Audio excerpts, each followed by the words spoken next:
welcome to Kayla's World, Preptober edition. I'm Kayla Canoe, author, YouTuber, gamer, and aerialist, and today's video is another patron-only video, and I'm super excited. We are going to be talking about multiple perspectives, basically having multiple point of views in one particular novel, which if you guys don't already know this, I personally do for my books because I love writing from my characters' minds and having multiple of them. If you guys haven't checked out my previous videos, you might want to check those ones out first. I might mention some things from them, so like the character profiles and character arcs and outlining, because you're gonna need to know how to do all of that if you're going to do multiple point of views in your book. Basically having the multiple point of views is just going to double or triple or quadruple that work that you already have done. So to get started, really the first thing that you kind of want to ask yourself is, do I need all of these point of views?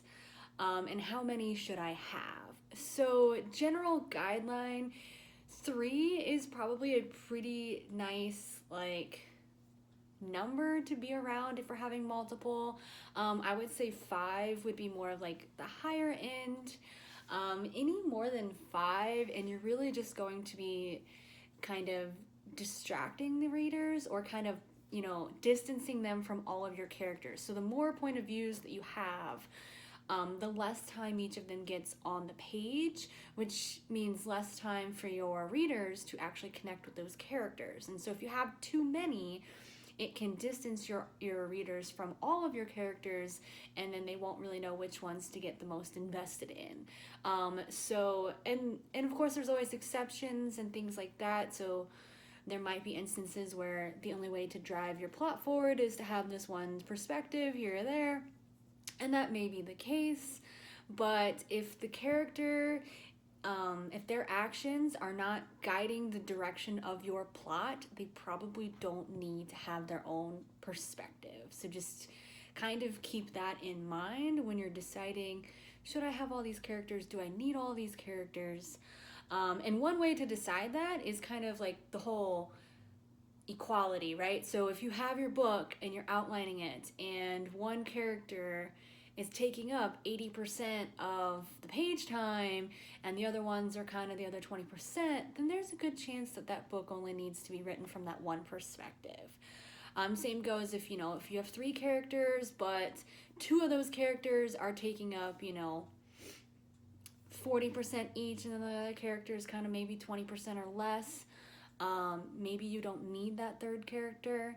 So just keep that in mind, and I do recommend when you have multiple perspectives that you are giving them an equal-ish amount of page time. It is really hard to give them exactly the same amount of page time. No one needs to be counting pages, but it should be, roughly pretty equivalent. And one of the ways that you're going to do that is by mixing it up. So mixing up your point of view throughout your book. So you don't really want to start with one character and have them take up the first 100 pages before then introducing the next character point of view, because what's going to happen is your readers are going to be attached to that one point of view and used to that voice, and then when you shift to that next point of view, because they've been with that first one for so long, it's going to be kind of jarring for them to get into a second one and they're not used to it. So you kind of want to introduce all of your point of views early on and mixing them up so that your readers are getting comfortable with all of those point of views at the same time, and that they're getting comfortable with kind of alternating or swapping between the perspectives. Generally, you would do that somewhere with either chapter breaks. So for my novel, every chapter is from a different character's perspective, and they have equal-ish amounts of page time, but they are not in any kind of strategic order. So it's not character A, character B, character C, character A, character B, character C. They do alternate pretty evenly, but depending on the scenes and the order of the timeline, they're not necessarily ABC, ABC. It doesn't have to be like that. In fact, mixing it up for what makes the most sense for your novel is important, so do that.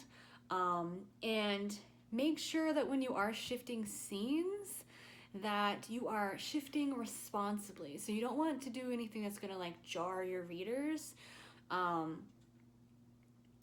And generally, I personally don't really, you can do it in the middle of a scene or in the middle of a chapter by using a scene break, but generally you want to have a scene from your one character, and then the next scene might be from the next character or chapter or whatever. But just be aware of when you're doing your scene shifts, and when it comes to having your multiple perspectives, you want to pick the character who has the most to lose, or who is going to be impacted the most by that scene, who's going to have the most emotional response. So more than likely, having multiple characters, they're going to share scenes. They're going to all be potentially in the same scene together, and you might not know which perspective to write that from. You want to think about who's getting affected the most, who's getting the most emotional, who's changing the most from that scene, and they're probably the correct character to be kind of the point of view that you're writing that scene from. And you'll probably have plenty of times where you have multiple characters in the same scene, but it's pretty obvious which character cares about it, and that, you know, some of your other characters may not care as much about whatever's happening in that scene, if at all. So just shift responsibly, make sure you're writing the right scenes from the right perspective, and make sure you label it. So most people, I think this is pretty common, are going to label their chapter or their scene break, if they have multiple point of views, with the name of the character whose point of view it is. So for my book, I have 3 point of views, I have 3 characters, I use their names as the chapter title for the chapter because I switched from chapter to chapter. I actually even gave them their own like chapter page designs are actually different. So that way, not only you can see the name, but the design of the chapter head is like different, so that people can tell, okay, this is this character. You want it labeled, otherwise people aren't necessarily going to pick up and know who it is that they're reading the perspective from. And along that same note, voice matters. And so like that change should be obvious, but also still label it. But each of your characters should have their own voice. They're going to have their own minds, their own ways of thinking. They may have their own, you know, like vocabulary, like the way that they speak, the words that they use is going to be different. And you want to make sure that you have that distinction between your different perspectives. And honestly, even like the things that they care about will also affect like the things that they think about, and the way that they think and the way that they act. So you want to make sure that that voice is clearly distinct for each character, and that you are reflecting that into, you know, those scenes and those chapters that those characters' perspectives are being written from. And then, most importantly, you probably don't want to repeat scenes. So you don't want to repeat the exact same scene in the same book, but from 2 or however many different character perspectives. Now, maybe there's a case where you do need that some information from another character's perspective because it drives the plot forward, but most likely you're not going to have that. You don't want to repeat the same scene, but just from the other person's perspective, especially not in the same book. I know that that's kind of an issue that I'm coming across, where I have to decide what scenes to put in what book because I don't want to write the exact same scene. Now, to be fair, that's in 2 different books, so there might be a little bit of overlap, but if it's the same book and your readers just read that scene, they don't want to read it again from a different perspective, because most likely you're not adding in new information or driving the plot forward by having that scene repeated. So don't repeat scenes.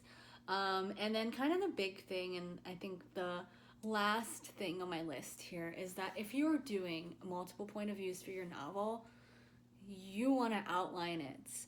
And I'm sure that there's probably someone out there that can say, I can pants this, 5 point of view character novel and it won't take my whole life. But outlining is going to save you a lot of hardship when it comes to point of views and shifting point of views, because if you have your own characters, they're going to have their own arcs. They should have their own arcs. If they're a point of view character, they should have a distinct character arc for that character. Otherwise, if they're not changing, why are we seeing their point of view? They'll have their own character arcs. They may have their own journeys that they're going on. They may be in completely different settings. They could be in different timelines. They could be in the same timeline.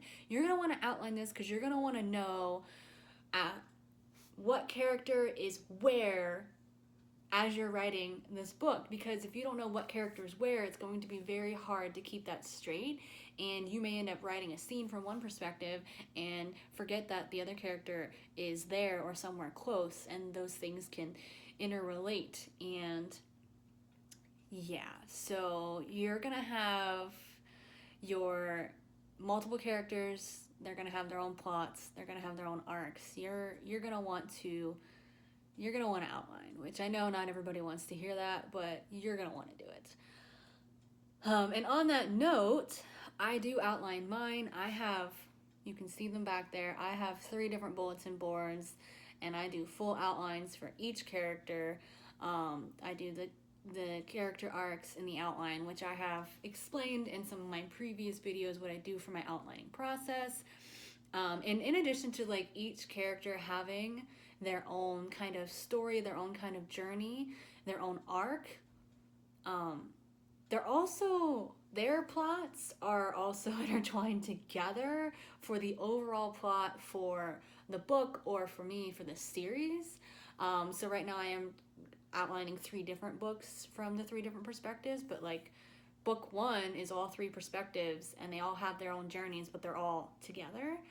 And you know, the next books in the series, they'll all be together on their own, kind of doing their own thing. So you want to make sure that all of that stuff is weaved together and that it fits together, because what happens in one character's journey might be affecting what's happening in another character's journey. And if you don't have that outlined, it can be very easy to forget things, to not know who's where. And yeah, you just outline it. I know might not be your favorite thing, but just do it. Promise. It's gonna save you a lot of time and worry and struggling. And yeah, I mean, I outline mine, and even sometimes it's hard to keep things straight. So yeah, that is what I have for you guys on multiple point of views. If you like these types of video, let me know by commenting below. And if you guys have any questions for me about multiple point of views or writing multiple point of views, feel free to drop them below and I will answer your questions. But other than that, thank you guys so much for watching this video, and I hope you enjoyed your time here in Kayla's world.